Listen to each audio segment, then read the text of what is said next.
जय माता दी। वीडियो शुरू करने से पहले माता रानी को अगर मानते हो तो चैनल को सब्सक्राइब करो। नवरात्रि का अर्थ। नवरात्रि शब्द संस्कृत से आया है, जहां नव का अर्थ है 9 और रात्रि का अर्थ है रातें, यानी नवरात्रि बराबर 9 रातें। इन 9 रातों में माँ दुर्गा के 9 स्वरूपों की पूजा की जाती है। ये पर्व साल में 2 बार विशेष रूप से मनाया जाता है। चैत्र नवरात्रि मार्च-अप्रैल में, शारदीय नवरात्रि सितंबर-अक्टूबर में। इसके अलावा गुप्त नवरात्रियां भी होती हैं, जिन्हें साधक विशेष तप और सिद्धियों के लिए करते हैं। पौराणिक उत्पत्ति। नवरात्रि की शुरुआत से जुड़ी कहानियां बहुत पुरानी है। पुराणों में 2 मुख्य कथाएं प्रसिद्ध हैं, महिषासुर और मां दुर्गा की कथा। एक समय महिषासुर नाम का असुर अत्यधिक बलशाली हो गया। उसने घोर तपस्या कर ब्रह्मा जी से वरदान पाया कि कोई पुरुष या देवता उसका वध नहीं कर सकेगा। वरदान पाकर वो घमंडी हो गया और तीनों लोकों यानी स्वर्ग, पृथ्वी और पाताल पर अधिकार कर लिया। देवताओं ने अपनी शक्तियों को मिलाकर एक दिव्य देवी को प्रकट किया। वे थी मां दुर्गा। मां दुर्गा ने शेर पर सवार होकर महिषासुर से युद्ध किया। ये युद्ध पूरे 9 दिन और 9 रात चला। 10वें दिन मां ने महिषासुर का वध कर दिया। इसी विजय की याद में हर साल नवरात्रि का पर्व मनाया जाता है। राम और रावण की कथा। रामायण के अनुसार रावण का वध करने से पहले श्री राम ने मां दुर्गा की आराधना की। उन्होंने 9 दिन तक कठोर पूजा की और शक्ति प्राप्त की। 10वें दिन उन्होंने रावण का वध किया और सत्य की विजय हुई। इसीलिए दशहरे को विजयादशमी भी कहते हैं। वेद पुराणों में उल्लेख। मार्कंडेय पुराण में वर्णित दुर्गा सप्तशती या चंडी पाठ नवरात्रि की सबसे प्रमुख कथा है। इसमें मां दुर्गा के 9 स्वरूपों शैलपुत्री, ब्रह्मचारिणी, चंद्रघंटा, कूष्मांडा, स्कंदमाता, कात्यायनी, कालरात्रि, महागौरी और सिद्धिदात्री का उल्लेख है।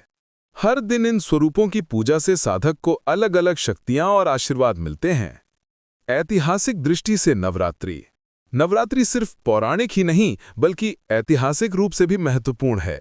वैदिक युग में ऋषि मुनि ऋतु परिवर्तन के समय विशेष तप और साधना करते थे। शारदीय और चैत्र नवरात्रि ऋतु परिवर्तन के काल होते हैं। चैत्र नवरात्रि से ग्रीष्म ऋतु की शुरुआत होती है, शारदीय नवरात्रि से शरद ऋतु की।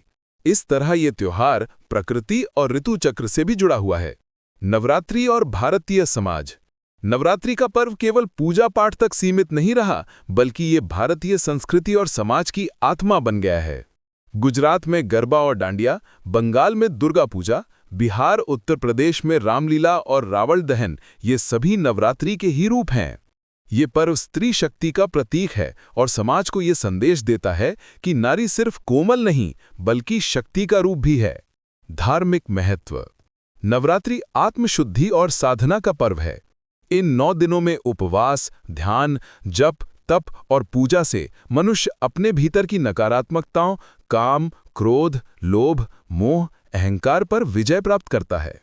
ये समय साधना का है, जब लोग देवी के 9 रूपों से प्रेरणा लेकर अपने जीवन में शक्ति और संतुलन लाते हैं। सांस्कृतिक महत्व। नवरात्रि के समय भारत में नृत्य, संगीत और सामूहिक उत्सव होते हैं। ये पर्व एकता और सांस्कृतिक विविधता का प्रतीक है।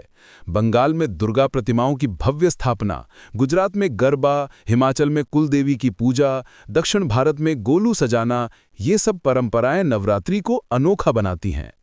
आध्यात्मिक संदेश। नवरात्रि हमें ये सिखाती है कि बुराई कितनी भी शक्तिशाली क्यों न हो, अंत में अच्छाई ही विजयी होती है। स्त्री केवल मातृत्व का नहीं बल्कि साहस और शक्ति का भी रूप है। मनुष्य को अपने अंदर की नकारात्मक प्रवृत्तियों का नाश कर सकारात्मक ऊर्जा को अपनाना चाहिए। पॉइंट। नवरात्रि की शुरुआत कब हुई? पॉइंट। नवरात्रि का आरंभिक रूप वैदिक काल से ही रहा है। जब मनुष्य ने प्रकृति के चक्र को समझा, तब उसने ऋतु परिवर्तन के अवसर पर देवी शक्ति की साधना शुरू की। पौराणिक कथाओं में इसे महिषासुर मर्दिनी दुर्गा और रावण वध से जोड़ा गया। धीरे धीरे ये पर्व पूरे भारत और विश्व भर में फैला और एक सांस्कृतिक महोत्सव बन गया। निष्कर्ष। नवरात्रि की शुरुआत कब हुई, इसका सटीक वर्ष या तारीख इतिहास में दर्ज नहीं है, क्योंकि ये परंपरा हजारों वर्षों पुरानी है। लेकिन ये स्पष्ट है, वैदिक काल से लेकर आज तक नवरात्रि ऋतु परिवर्तन, शक्ति साधना और समाज की एकता का प्रतीक रही है। पौराणिक दृष्टि से ये माँ दुर्गा की विजय और राम की शक्ति साधना से जुड़ा है। सांस्कृतिक दृष्टि से ये भारत की आत्मा है।